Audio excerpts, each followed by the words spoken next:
प्रेम अनिर्वचनीय कहाय,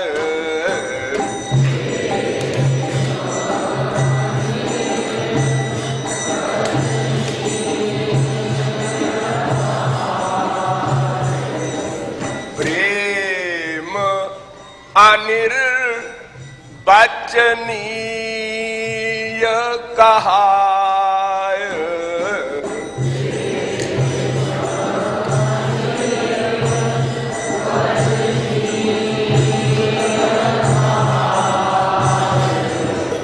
प्रेम दिव्य मन बुद्धि न समाय,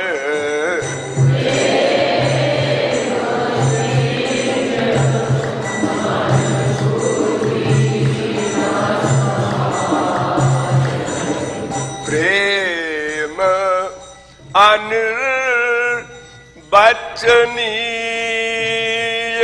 कहाय,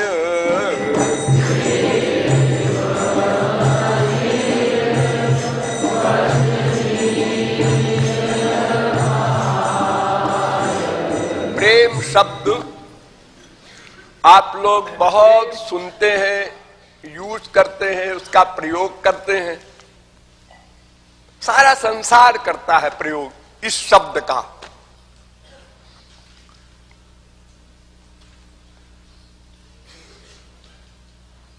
किंतु समझता नहीं प्रेम की वास्तविक परिभाषा क्या है, प्रेम किसे कहते हैं, ये प्रश्न है एक। नारद जी ने अपने भक्ति सूत्र में 51 नंबर के सूत्र में लिखा, अनिर्वचनीयम प्रेम स्वरूपम।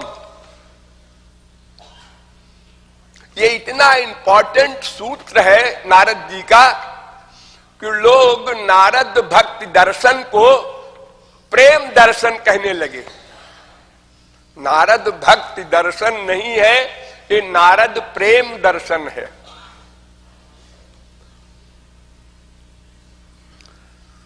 उस सूत्र का सीधा सा अर्थ है कि प्रेम अनिर्वचनीय है।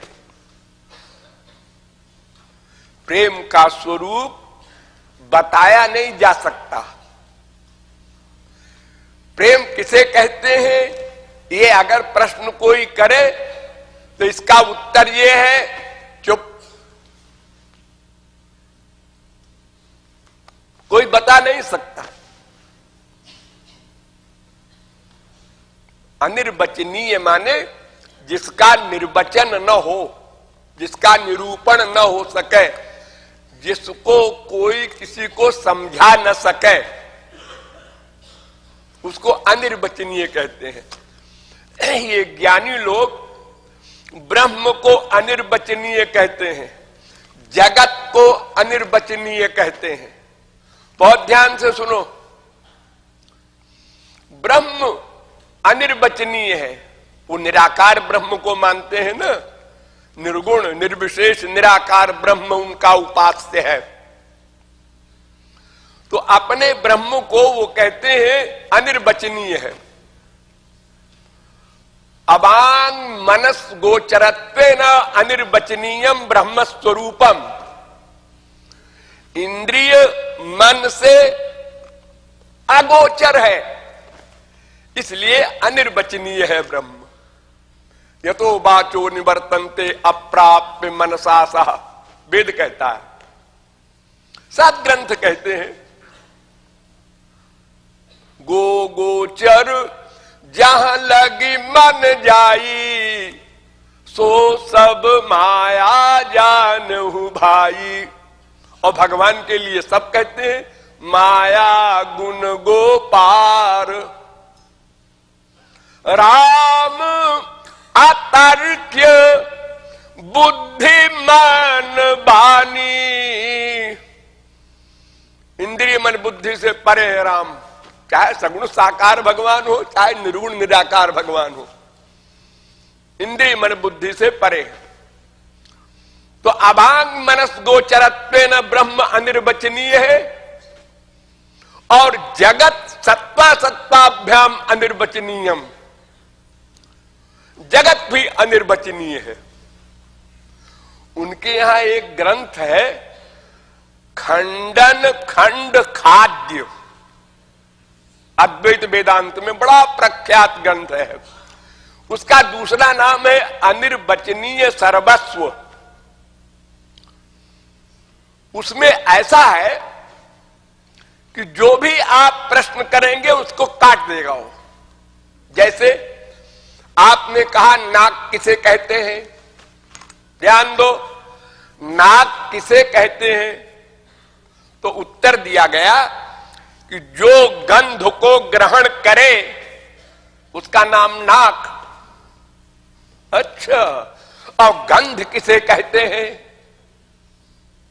दूसरा प्रश्न, जिसको नाक ग्रहण करे। अब न वो नाक का अनुभव किए हैं, न वो गंध का अनुभव किए हैं, तो अनिर्वचनीय कह दिया। ये तो वही बोध, उसी को बोध हो सकता है, इस प्रश्न का उत्तर वही समझ सकता है जो उसने नाक भी देखा हो और नाक से गंध भी लिया हो। अगर नाक नहीं का ज्ञान नहीं है और नाक से गंध लेने का ज्ञान नहीं है तो वो कह देगा अनिर्वचनीय। तो संसार सत है या असत है, ये क्वेश्चन। तो गंभीर विचार करने पर तो वो नश्वर है, सत नहीं है। सत का मतलब नित्य रहे। ये तो संसार तो बनता है, फिर प्रलय होता है, बिगड़ जाता है, अपने अपने रीजन में फिर मिल जाता है। जगत अनित्य है ऐसा आप मानते हैं, इसलिए सत कैसे कहें। लेकिन जो दिख रहा है प्रत्यक्ष तो असत कैसे कहें। असत का मतलब तो होता है नथिंग। खरगोश के सींग नहीं होती तो बस नहीं होती, थोड़ी सींग होती है ना ना ना, होती ही नहीं। असत माने आकाश में एक बगीचा लगा है, ये असत है, गप जोंकता है, इम्पॉसिबल। कान से दिखाई पड़ता है असत, असंभव। तो संसार असत भी नहीं है क्योंकि दिख रहा है। वो ज्ञानी इसी संसार के घर घर जाके भिक्षा मांगकर रोटी खा रहा है, इसको भी भूख प्यास लगती है, तो इसी संसार से वो पेट भरता है। पश्वादिभिश्चा विशेषात ब्रह्मसूत्र है। जैसे पशुओं को भूख प्यास लगती है ऐसे ज्ञानी को भी लगती है, वो भी भिक्षा मांग के खाता है। तो कैसे कहता है कि संसार है ही नहीं। पृथ्वी पर चलता है, पृथ्वी का पानी पीता है, यहां का वायु सेवन करता है, शरीर चलाने के लिए सब कुछ करता है। वो ज्ञानी हो, योगी हो, कोई हो, तो असत भी नहीं कह सकते। और सदा रहता है संसार, ये भी नहीं कह सकते। तो सत्ता सत्ताभ्याम अनिर्वचनीयम, न सत है न असत है, सत असत से विलक्षण है ये जगत, इसलिए इसको अनिर्वचनीय कह दिया। यानी अद्वैतियों के सिद्धांत में सब अनिर्वचनीय है, संसार भी अनिर्वचनीय, ब्रह्म भी अनिर्वचनीय। तो फिर तुम लेक्चर क्या देते हो जी अहम ब्रह्मास्मि का? वो तो वाणी का विषय नहीं, समझाया नहीं जा सकता। वो ज्ञान का अविषय है ब्रह्म। ये उनका ठोस सिद्धांत है ज्ञानियों का कि ब्रह्म जो है भगवान, वो ज्ञान का विषय नहीं है। ज्ञान से ब्रह्म नहीं मिलता है। ध्यान दो, ज्ञान से ब्रह्म नहीं मिलता, ज्ञान से अज्ञान मिट जाता है। ज्ञान ध्वंसात्मक है, रचनात्मक नहीं है। रचनात्मक प्रेम है, ये भगवान को लाता है अंदर, और ज्ञान ब्रह्म को लाता नहीं, वो अज्ञान को नष्ट कर देता है, ध्वंस कर देता है, समाप्त कर देता है, और उसके बाद स्वयं समाप्त हो जाता है। फिर ब्रह्म कैसे मिलता है जीव को? ब्रह्म को प्रकाशित करने वाला नहीं होता ज्ञान, ब्रह्म तो स्वयं प्रकाश्य है।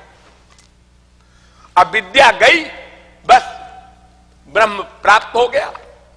अब विद्या कैसे जाएगी? ज्ञान ने अविद्या मिटा दिया, ज्ञान ने अज्ञान को मिटा दिया, तो ब्रह्म प्रकाशित हो गया। ये विध्वंसात्मक है ज्ञान। और भक्ति या प्रेम जो है, ये भगवान को अंदर लाती है, ये रचनात्मक है।